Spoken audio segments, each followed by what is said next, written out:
মুক্তাগাছার ১ নং দুল্লা ইউনিয়নের বিন্নাকুড়ি প্রাথমিক বিদ্যালয়ে ৫০ বছর পূর্তিতে সুবর্ণ জয়ন্তী উদযাপন অনুষ্ঠান হয়েছে।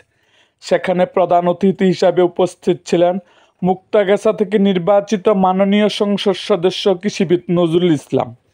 বিশেষ অতিথি হিসাবে উপস্থিত ছিলেন বীর মুক্তিযোদ্ধা উপজেলা পরিষদের চেয়ারম্যান আব্দুল হাই আকন্দ।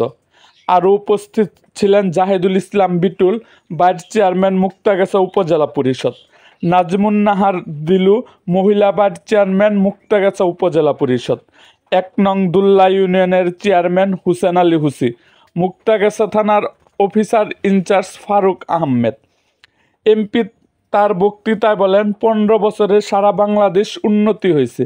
পিছিয়ে আছেন আমাদের মুক্তাগাছা। কেন পিছিয়ে আছেন সেটা আপনারা জানেন।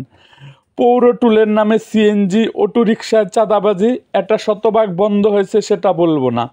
মুক্তাগাছা থানার অফিসার ইনচার্জকে তিনি বলেন, এটা আমি আর দেখতে চাই না।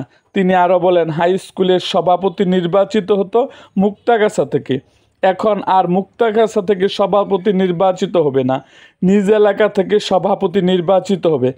এলাকার মানুষ বুঝবে স্কুলের সমস্যা। মুক্তাগাছা থেকে নির্বাচিত সভাপতি এলাকার স্কুলের সমস্যা বুঝবে না। পরে বিন্নাকুড়ি প্রাইমারি স্কুলে সন্ধ্যার পর এক সাংস্কৃতিক অনুষ্ঠান অনুষ্ঠিত হয়।